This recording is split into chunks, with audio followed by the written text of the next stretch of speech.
This week on Thriving on Mission. The difference between sympathy and empathy is there. The empathy is overwhelming.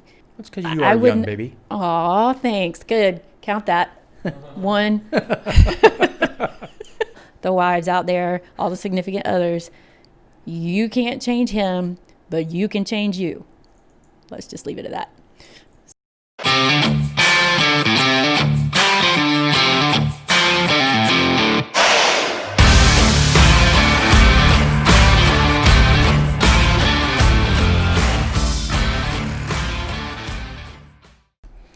Welcome back to another episode of Thriving on Mission. I'm the host, Stacie Rogie, and we are here in the studio at City Church, and as always, with producer Quinn Harris. What's up, Quinn? Hey. And just thankful that we can be here with the church, and we're able to use their facilities, so big shout out to them.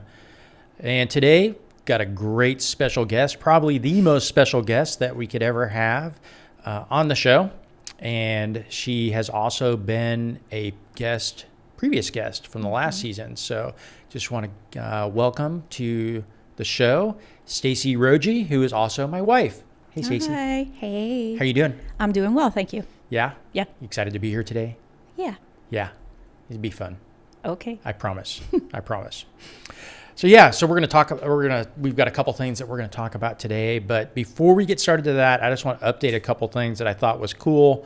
For the listeners that listened to the show last week, and Quinn, you probably remember this, we talked about those the air crews from the California National Guard who went in and rescued those the campers around the wildfires. And just over the past few days, I can't remember exactly when it was, but within the past week, some of those, all the air crews from both the Chinook and the Black Hawk were awarded the Distinguished Flying Cross. And that's the highest award you can get for aerial achievement, and it was awarded to them by President Trump. That's cool. Yeah, it's pretty cool. So there was, President Trump was out there touring the fires, and sort of seeing what was going on, and then he also, stopped by this unit and awarded them, these medals, which I thought was pretty cool, and I mean, it's his signature on the award certificate, and, pretty exciting. And what's neat too is, definitely in the past, that award had been normally reserved for combat operations, and the regulations have changed a little bit, but it's pretty neat to see these guys get recognized for that. And every one of them is I was just doing my job. It's like what we talked about with the Medal of Honor winner, Sergeant Major Payne, last week too. I was just doing my job, but they were flying through these infernos to do it. And so good on them. So that would have been pretty cool. I'm sure they enjoyed that. And politics aside, just still meeting the president. Stacie, you and I were talking about that a couple of days ago. Just not necessarily the person of the president, but just the office of the president, and what that represents. Right. It would still be pretty cool. So yeah, the other update was from the episode where we had Miranda Briggs from Fight the War Within Foundation. And again, she is just killing it in regards to getting out there and speaking. And again, it's a compelling story, and more people need to hear it. But they have been hosted at various civic groups like American Legion or Lions Clubs, things like that, and they've got a lot of people donating to them financially, which is going to help the organization. So she's a neat lady. So it was great to have her on as well. So that's what was happening. All right, so we're going to get into this week's episode. And just for everybody to know, last week, when I recorded last week's episode, that I was actually I wasn't geo-bacheloring. I was a bachelor, and temporary bachelor for about 5 days, I think? Yeah. Yeah, because you left Wednesday and came back Sunday. So where'd you go? I went to a retreat provided by the Mighty Oaks Foundation called the Women's Legacy Program. It was in California on a ranch with about 24 other participants, and then a whole slew of facilitators. That's awesome. So, and for the ones that haven't, I can't remember what episode it was, but back in season 1, Tim and I talked about about the Mighty Oaks, because he and I, just before the pandemic hit, we went to the Men's Legacy program up in Virginia. And in fact, I think it was the second episode. It wasn't planned, but we just had such a positive experience from it that, we just wanted to come back and talk about it and encourage others to go and to sign up. So one of the things we did is we encouraged you and Lisa, Tim's wife, to go as well. So, good decision? Bad decision? Oh, absolutely. What? Good or bad? Good decision. Sorry, I was answering the first. Yeah, right. So. Right. So what give me some takeaways for you and for, because I know the program is structured a little bit differently than the men's program and focuses a little bit differently, but. Yes. It was a great experience just because I got to hang out with other ladies who were either active duty, first responders, veterans, or spouses of either active duty or veterans. And it was just neat to be in a room of ladies who had walked similar walks, maybe different experiences, but the same overall characteristics as far as like being in that position to watch either go through PTS for themselves or for their loved one or spouse. So Wow. that was one huge takeaway. For me, at my age, I'm kind of in a mentor's position. So this was a great opportunity for me to be a learner and participate and actually focus on me a little bit. Yeah. And those were our instructions to begin with. When we first met Wednesday night was, it's okay to talk about me. It's okay to talk about where I'm at. And I had a lovely small group, just lovely ladies, and our facilitator was great. And so that's one big takeaway, I think. What was the age range of the people? You said that, you were sort of at the upper end mentor level age, but just approximate. Okay, so anywhere from... Like 30, the youngest, you think? No. 40? No. Like 20s. Wow. Early Okay. 20s, Awesome. some of the ladies, and it went from 20s to 50s. Yeah. We'll just say that. Yeah. So... Yes, we will leave that there. Yes, we not. will. We'll leave that right there. Right. So, yeah. And, I learned so much about so many things. It was really great. Right, right. Well, that's awesome. What do you think, for the listeners, for somebody, what takeaway, versus, okay, so you learned a lot. It was a great experience. And again, I know that. Yes. I'm 100% positive of that. But, what's some of those takeaways or some of those things that you talked about? You mean talked about in our Well, groups or just in general? What did you learn that, or did you have reemphasized, or was it things you've heard before but packaged in a different way? I was incredibly encouraged just in every aspect.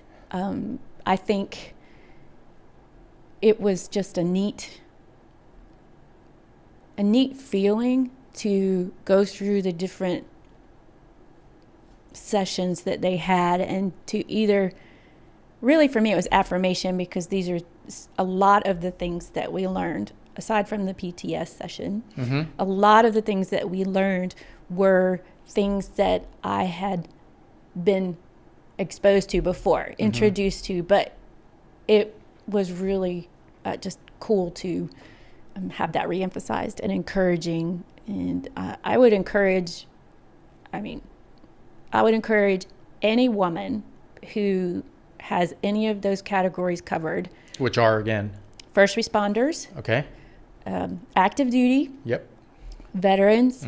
Spouses of active duty and veterans. I don't think I missed any, but... And spouses of first responders. Spouse of first... Yeah, spouses and... Of those spouses of everybody in that category? Yes. Yeah. And female spouses, obviously, for this program. Well, yeah, this is a women's legacy program, so yes. But the men's, it's the same category. Okay. Yeah. Yeah, and so it was really cool just take a poll and see how many of each of those categories was there. And in my group, I had one other spouse and then 2 first responders, actually women police officers. Yeah. So that was cool. Cool. Yeah. Wow. And they were from all over the United States, the whole group? And Yeah, there were some from the Dakotas. There were some from New England. yeah. And of course, us from the Southeast and just everywhere in between. Yeah. That's awesome. That's awesome. You talked about at the beginning that, Wednesday night they said, this is about you, that type of thing. And I remember when we did the interview here with you and Lisa, and there was that question, we were talking a lot about just different things, and I wanted you to answer that question of, again, how do you take care of yourself? And both you and Lisa were like, that's just a hard one to answer. Yeah. So it's neat to see, and that, this organization and the people that are running it know that is an issue. For the men's program, I don't think that was mentioned. And again, because by and large, and again, I don't know what the ratios are, but in our group, there was no spouses. It was just one of the people that were actually first responder, veteran, active duty, those types of things. So, it is that, I guess, I'm going to say burden, whether we want to categorize it that or not, but some of it is a burden to carry your spouse's weight, fears, issues, struggles. Yes. My basket cases, whatever you want to call it, Yes. So why do you think, and again, I know, just like me, both you and I have done a few different women's retreats, programs, different things through church, either directly or, parachurch type of thing. And, well, for me, I don't want to project. So just for the listeners right now, it's a little marriage counseling right now we're going to do is that don't project your opinions onto your wife, specifically husbands to wives. Don't do that. So It can go the other way as well. okay. Yeah. So, but for me, it was more, I don't know, not true, because it was very similar truths, and again, it wasn't things, some things that were new, but a lot of it was the same things packaged in a different way. But just, for me, it was the facilitators that made it, I don't know, not credible. And again, not taking away anything we've been through before, but there was something different about these, because the facilitators were all people that have been through the program. And so they fit one of those categories. Absolutely. What do you think? I think I gained a whole new perspective of these ladies that The headed facilitators. up, yeah, that headed up this program, because when they shared their stories, they were so authentic, and they shared things that I think sometimes we put facilitators on a pedestal, no matter where we go or what we do, because we think, well, they know everything, and they've got it all together. And it was really cool to hear some of the stories behind, why this organization started, and the just the ladies. I mean, their stories are intense. Yeah. And they go through the same things that I went through or go through when it comes to adapting to life circumstances, and specifically to the unnatural PTS that we end up not becoming the new normal, but it is just a part of life. Right. So, wow, their stories are amazing. Yeah. So Inspirational, huh? absolutely. Well, and to be honest, it's learning that, again, while we have different experiences, the intensity is the same. Right. And the way that they've overcome and poured themselves into this program now, and I'm sure there are future facilitators, that come through the different programs, they just give everything of themselves to help us. Right. Yeah. Right. Yeah. Do you think that, as with that idea, especially with, again, different backgrounds, again, active duty, first responders, veterans, spouses of those categories, And like you said, that there's a lot of different stories. I guess not. Yeah, I'll just say surface level. You know, the way they've gotten to that point mentally is, you know, but it starts differently. But as an example, you know, some might be in a combat operation. Some might have had, you know, whether it's through law enforcement and been in, you know, put in high stress situations, or the spouses thereof, you know. But it doesn't really focus on those events per se. Would that be correct? It's more, there's no comparison of stories. No, absolutely not. I mean, obviously, you have your story, and that's how you get to where you're at. But the difference between sympathy and empathy is there. The empathy is overwhelming because we feel what they felt, so we can relate to their stories. I heard stories about things that have happened in these ladies' lives that none of us should ever have to go through.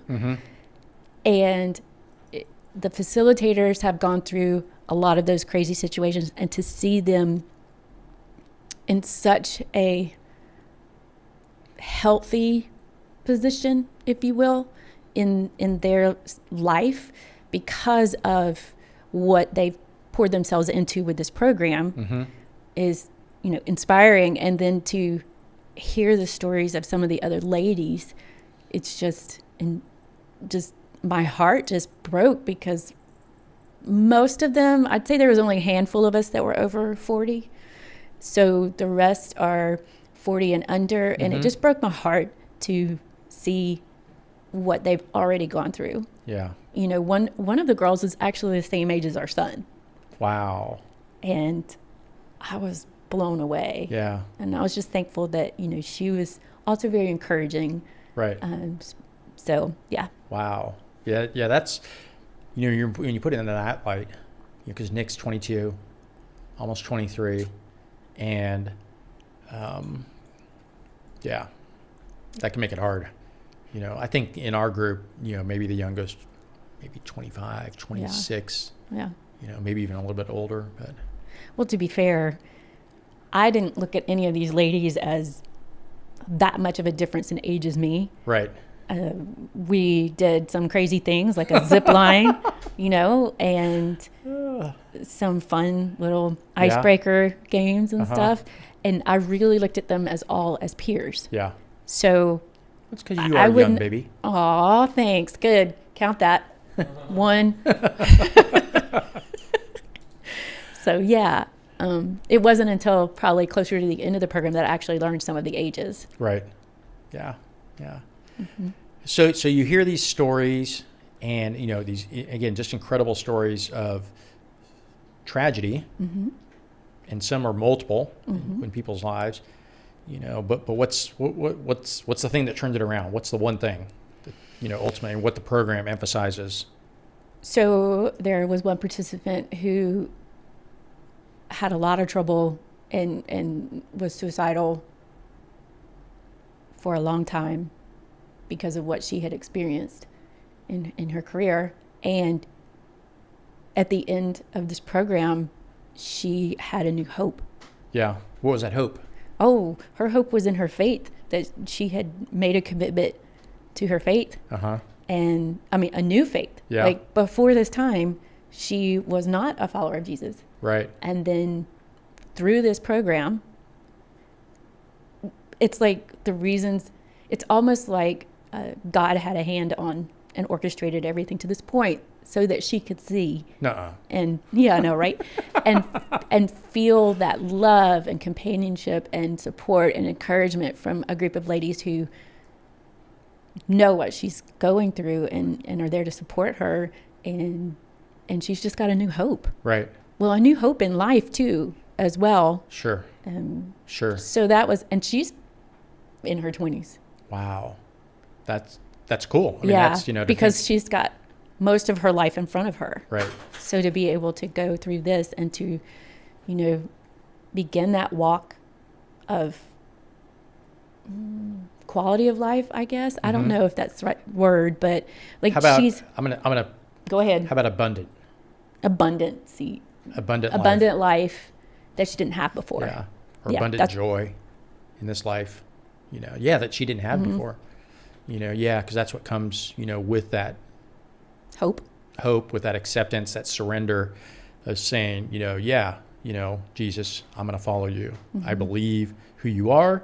And because of that, I'm going to surrender and put my hope in you, And, we had the same thing happen at ours. I know when, Dre went to his legacy program, he recommitted his life, baptized, which is, again, just incredible. And, just that idea.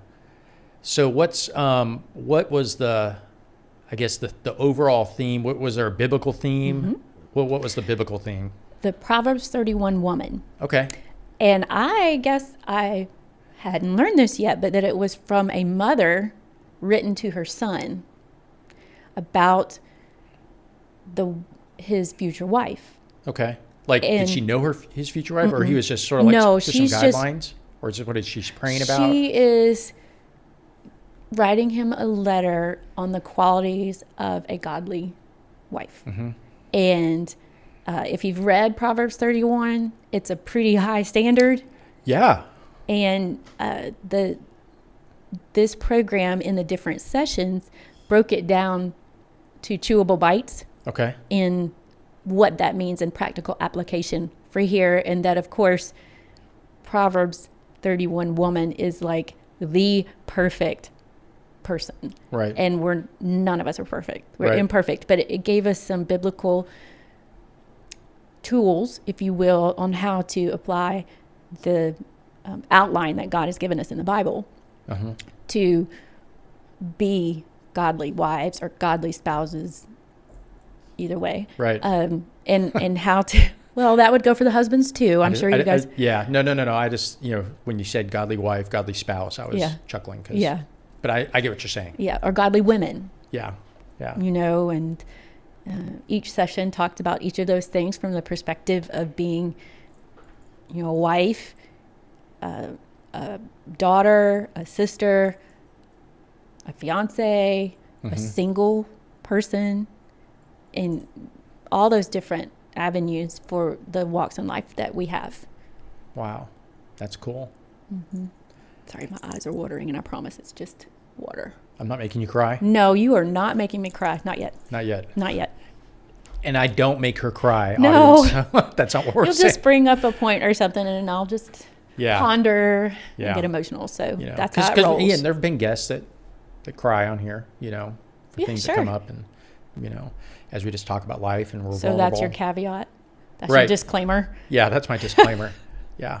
So you mentioned that for, I can't remember the exact words you used, but something about, here was this community of girls, and for a lot of these girls, they were felt hope because they had these other women now around them. And, from that perspective, I don't want you to project too much or to speculate too much, but is this something that some of these people have ever had? Is this like their first time of like authentic community, do you think? Or I'm sure. Yeah. For many of them, they thought they were suffering alone. Right.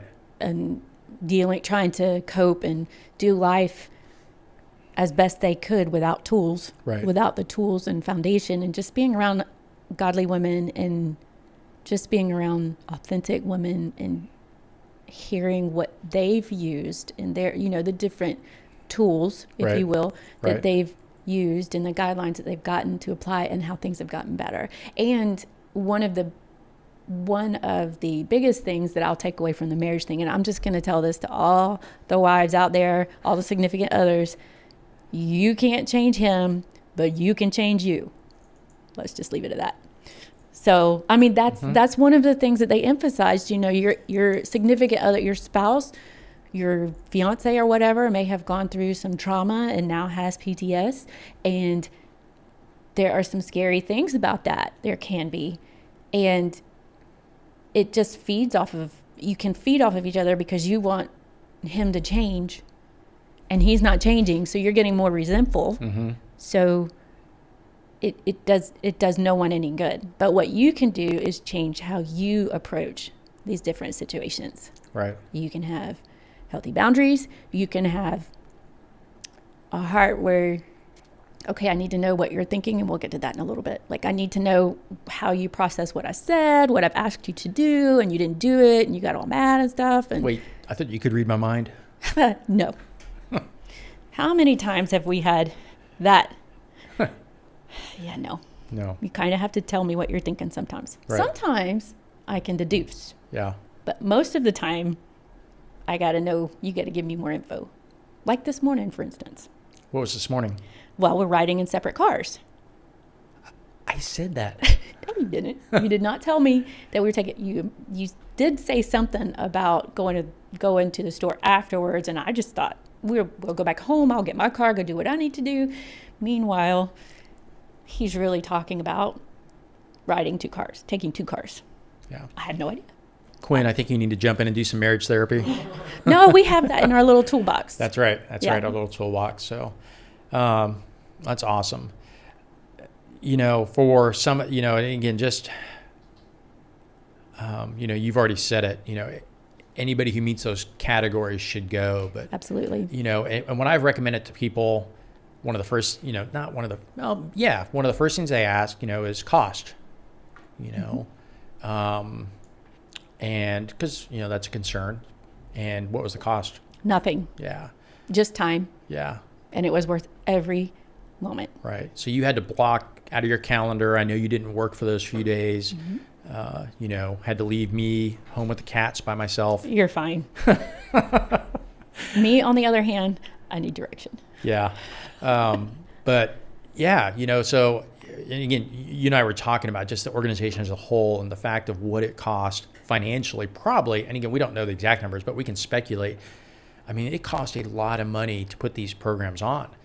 And there's not, this isn't like a once a month program. This is happening. I'm going to speculate just because I've seen the list, 3-4 times a month at different locations around the United States, if not more, because they do more male programs. Absolutely. Yeah. I think this is the 6th year they've done a women's legacy program. Right. And I think there are only 2, maybe 3 a year. I'm not positive on for that. The women's, yeah. So they fill up fast. So if you want to go, right, sign up now. Right, right. And part of that's demand. Part of that's, I'm sure, availability of facilitators and. Well, the facilitators, and you got to think about this too. And just like the facilitators for the men's program, they have regular lives. Right. Yeah. Yeah. There's only a couple. There's only a few full time, if you will, staff members. Yeah. Right. But most of them take time out of their lives, or they work from home, as far as like for the Mighty Oaks or whatever. But most of them have regular lives. They have kids. They also took time away from their families to come and invest in us. Yeah. So yeah. That's cool. Yeah. That's really cool. So I want to talk a little bit before we get into the toolbox real quick, if we get to the toolbox, but you brought it, so we're going to get into it. Well, in fact, let's just, everybody's what is my toolbox? Okay, here's my toolbox. It's not really a toolbox. It's just a little box. And there's really only one thing in there. Because if I have to say anything about a marriage, this is the number one thing that we've learned. Now, we've been together for 30 years, married for 26 of those years, which just kind of blows me out of the water because I don't feel that much time has passed by. I'm still young at heart. So in this box, I have the most important tool you will ever need, okay? Oh, I've got it upside down. Let me turn it this way. Oh, you can hear it. All right. So this right here, can you see it? It is a pen. It can be any pen. We have used a rolling pen. Wait, what do you mean? An oklava, which is a Turkish rolling pen. Wait, why are you allowing me to talk right now? Stop. You're not supposed. Oh, that's right. See, what this pen says is I have the stage. I can talk. He cannot talk. Can I have the pen? Yeah. So this is the pen. It's paramount. And we learned this. I think we did this we did some type of marriage training. This was when we were at Fort Rucker, if I remember right. No, No, this was here. I thought it was at Fort Rucker. I don't have the pen.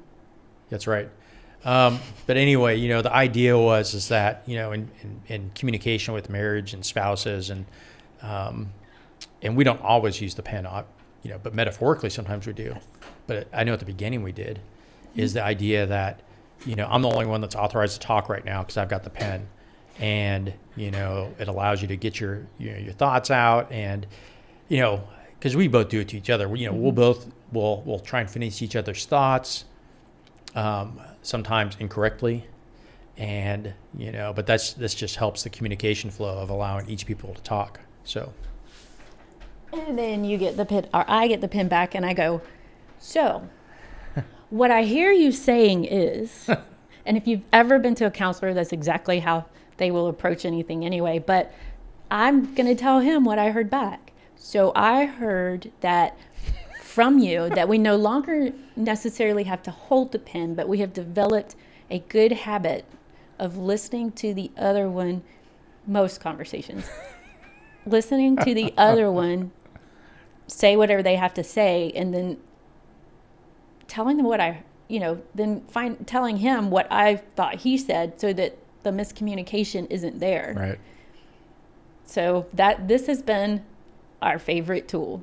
Yeah. Now, there's nothing else in this box. It's metaphorically, but over the years, through the different marriage retreats, parenting retreats, just any of those, and they don't have to be through a church. We went through a marriage retreat with Matt's work when he was in the military. Mm-hmm. They provided a marriage retreat, which is amazing, and they even had childcare. So look for those, so you can give 100% of your time to the retreat to help you and your spouse. Yeah. So anyway, don't forget this. And if you want to use a rolling pin, just don't lift it up or whatever.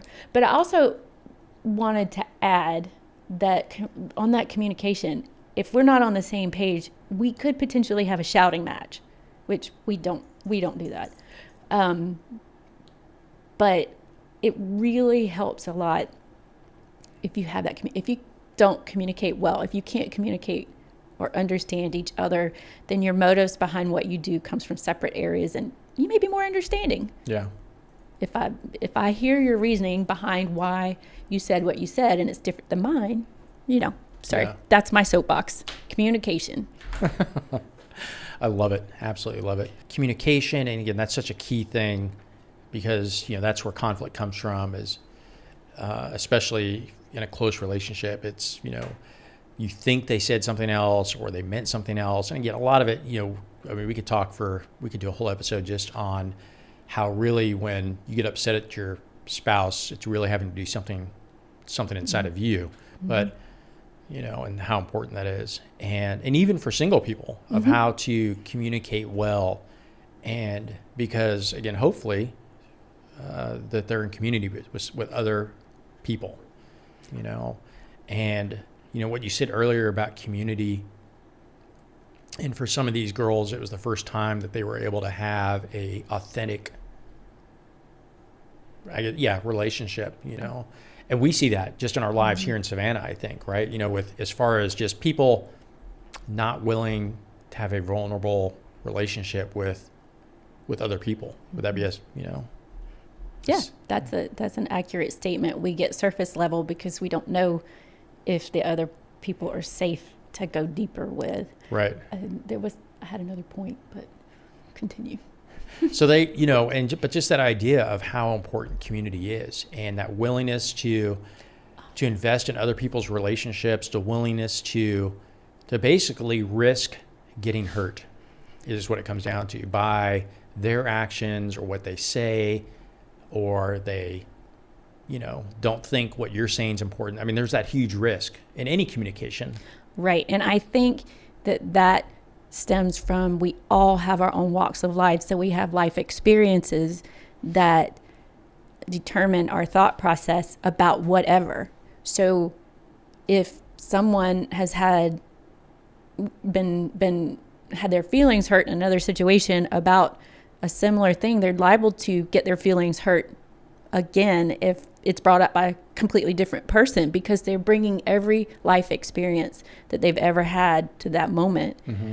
And that's how they're viewing. It's the lens which they view everything that's said, everything that's done.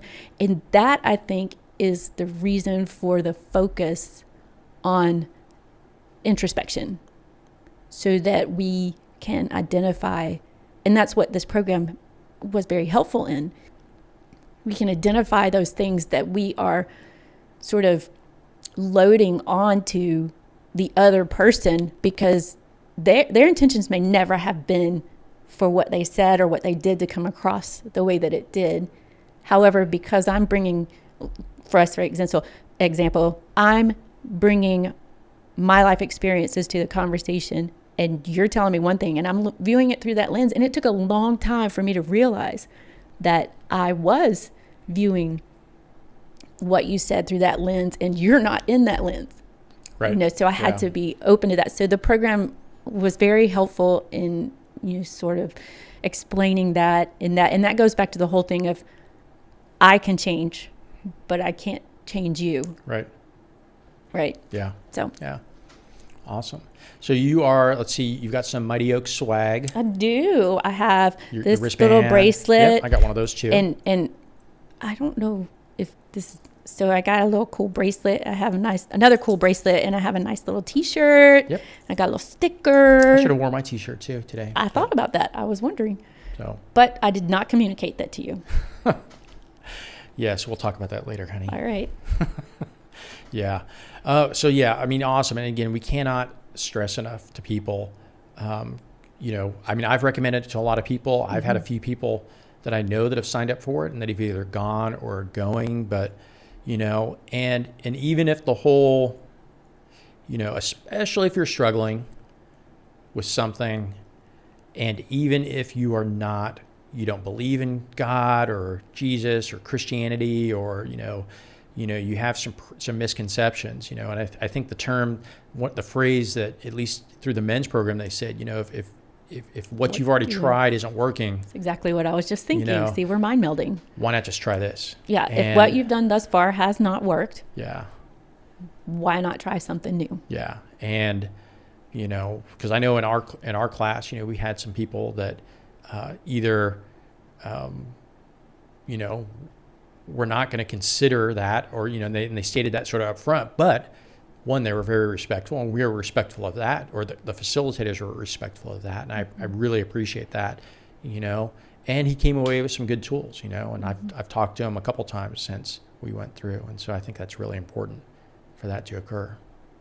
So, yeah. So just, people to sign up, because again, it's especially with COVID and a lot of the isolation, going back to this aspect of community, it is so hard for us, now to have community, some more than others. And a lot of it, can depend upon, your health state, and also, literally your physical location where you're at. But isolation will be used against you if you're already struggling with something. The isolation is going to get us too. Yeah, I think the biggest thing is to remember you are not alone. Yeah. It sounds cliche because Right. we hear it all the time, but it's the reality. You're not alone, and these are opportunities to be in community with people who've walked the same walk. And it's good that if it's women, an all women's program and an all men's program, because we have different ways that we put our guards up in front of our spouses. I mean, there are good retreats for couples too out there, but specifically, it just allows us to be real and authentic women and not be the caretaker at that moment, to be taken care of. Yeah. Yeah. Really important for that. Yeah. So as we, just wrap up the show, for people that are sitting at home, they're isolated, they think that, hey, nobody cares about me, nobody understands what I'm going through, or, and you've said it, hey, it sounds cliche, but you're not alone. But that ultimately, though, it requires action upon the person, it will take action upon the part of the person that is struggling, right? Because we can't read people's minds. Right. And, I know that there have been times in my past to where I could think, well, gosh, nobody's calling to check in on me. Nobody, none of my friends, or blah, blah, and you can develop a pity attitude, a victim mentality, and that, when in reality, like you were talking about with the facilitators, everybody has lives outside of what that slice of the relationship is. And so it requires me sometimes to pick up the phone if I'm struggling with something and say, hey, and initiate that. And again, that requires you to be vulnerable. And it sucks that it's this way, that, I guess, the deck is stacked against us in that sense. But, there's going to be somebody out there that can listen. And that a lot of times that's what it is just listening. And, I was meeting with somebody earlier this week, and it was just somebody just to listen. I didn't have any solutions, but I could listen and I could pray with them. Right. Yeah. So. Yeah. And I just want to stress that being proactive is going to be the step in the direction that will get you on a path of healing or learning new tools or, being in community. But people don't know what you need until you tell them. Right. Yeah. And so that takes courage. And let me just encourage you now, do that. Just take a step, be vulnerable a little bit. And say, look, I'm not doing well. I need to be able to talk to somebody. And you can reach out to your church. You can reach out to a counseling community. You can ask people that you trust, what they would recommend, because it's not going to move until you move it. Yep. Exactly. Yeah. It's been awesome having you here, honey. Thanks. I've loved it. Yeah. So it's cool that we get to do this together and enjoy that together. Yeah. So. Oh, can I add one more thing? This is just a caveat for couples that have children. I just want to give you a priority.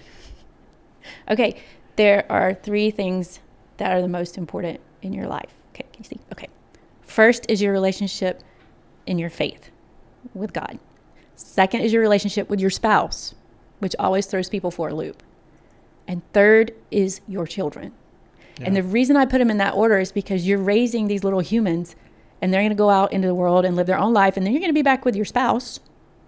Yeah. And if you haven't invested time with your spouse and made that a priority during this, you're going to be lost. Yeah. It's going to be, who is this person I've been married to so long, got the kids out, no distractions. So anyway, I know that was I just wanted to plug that. It's just a good thing to remember that's the order of priorities. Awesome. So again, thanks for being here. Thanks for coming in with me this morning in a separate car. Now I'm going to the store. Yeah. So, so for our listeners, and we're just glad you guys were able to tune into this episode. We hope that and pray that you were able to get something out of it. Share it with somebody else you think that might be able to take something from this, or that's what we're doing it for, is to be vulnerable ourselves and to talk about what that would look like, in a more healthy state. So, and if you have any more questions, contact him. Yeah. Well, they can contact us through Facebook and see what that's like. Well, that's what I'm saying. You have the information. You have, a lot of accumulated. And if you have questions for sources. Stacie as well, they can contact us through the Facebook or YouTube or all those different, different media platforms that we're on right now. So cool. All right. Well, thanks for being here, baby. You want to say bye to everybody? Bye.